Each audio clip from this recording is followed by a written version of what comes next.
Bonjour à tous, bonjour Olivier Schramek. Bonjour. Ça fait une semaine exactement que les Français sont passés à la haute définition. On avait des craintes, on se disait est-ce que ça va marcher, est-ce que ça va pas marcher.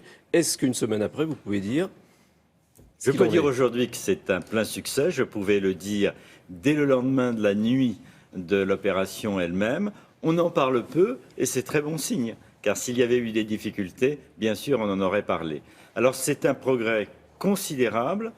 Nous étions dans un contexte de rareté plus grande puisque nous avions dû céder des fréquences aux télécommunications. Mais dans cet espace plus réduit, non seulement nous avons réussi à maintenir le service qui était assuré, mais nous l'avons considérablement amélioré puisque tout le monde bénéficie notamment de la haute définition et en particulier, je le salue ici, le service public. Alors, l'HD, c'est une meilleure image, mais Oui. c'est aussi plus de canaux disponibles. Certainement, et notamment dans des régions qui n'avaient pas bénéficié encore, comme la région Rhône-Alpes, des nouvelles chaînes haute définition qui avaient été lancées en 2012. Alors, plus de canaux. Vous savez que France Télévisions est en train de créer une chaîne d'information. Elle souhaite bénéficier d'un canal de la TNT. Est-ce qu'il y aura un canal disponible pour une chaîne d'information en continu du service public ? Je voudrais d'abord dire que c'est un beau projet qui a été présenté dès l'origine par Delphine Ernotte alors qu'elle présentait sa candidature. C'est un beau projet aussi parce qu'il fédère l'ensemble des acteurs du service public. C'est la première fois. Mais bien entendu, il faudra trouver une place. La logique serait que cette place soit trouvée dans l'ensemble des fréquences qui sont actuellement dévolues au service public, qui sont très importantes. Mais la décision sur ce point appartient au gouvernement qui doit prendre un parti, faire une proposition au CSA et le CSA vérifier que l'ensemble des chaînes reste dans une harmonie équilibrée, notamment entre secteur privé et secteur public, et que nos grands principes qui sont d'objectif, de transparence, d'impartialité soient respectés. Mais est-ce que vous ne pensez pas qu'il y a un modèle de télévision d'information en continu de service public, peut-être avec un peu plus de recul par exemple? Mais je pense que c'est au service public de se forger ce modèle. Le service public a des valeurs particulières, il a des valeurs d'analyse, il est comptable de tout ce qui unit les Français, les soude, il est comptable aussi tout particulièrement de porter leur culture et leurs valeurs sur leur territoire et à l'extérieur.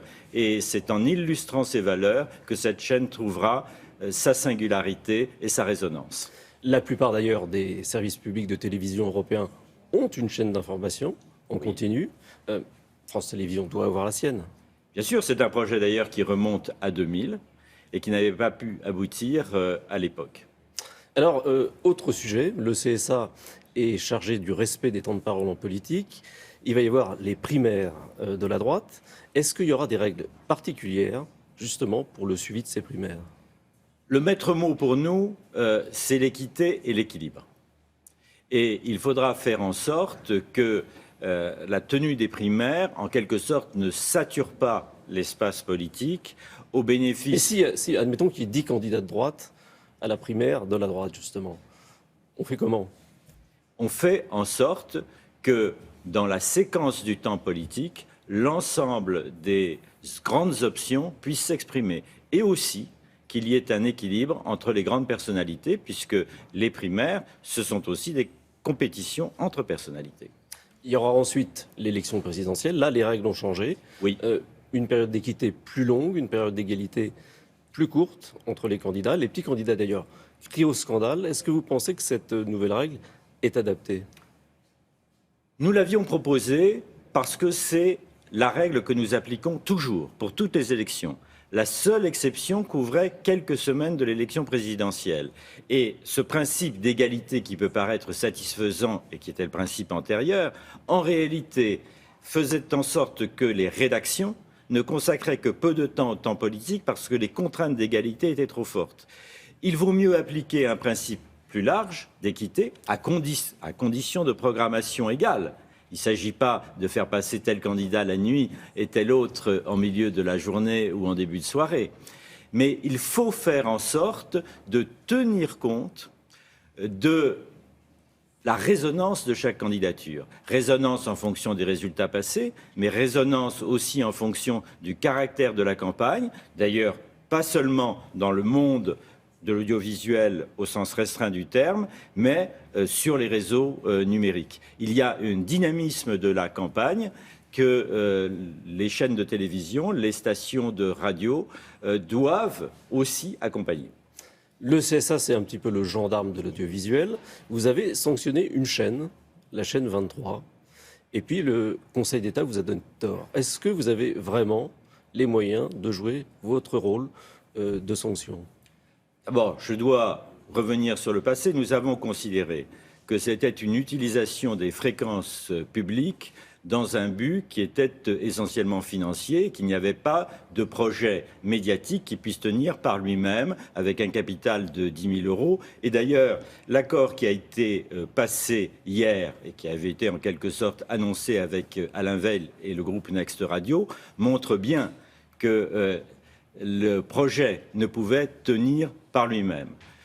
Nous avons pris notre responsabilité en toute indépendance. Et évidemment, le Conseil d'État vous a donné tort. Et le Conseil d'État a pris ses responsabilités pour hier, pour aujourd'hui et pour demain. Une question encore tout à fait différente. Il y a un mois, le CSA organisait la journée de la francophonie dans les médias. Quand on regarde les programmes de télévision, on voit un nombre incalculable de titres d'émissions en anglais. Est-ce que là, il n'y a pas quelque chose à changer? Bien sûr.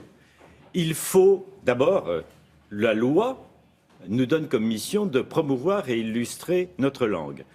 Nous lançons des campagnes en ce sens. Chaque année, il y a des journées consacrées à la langue française et à la francophonie.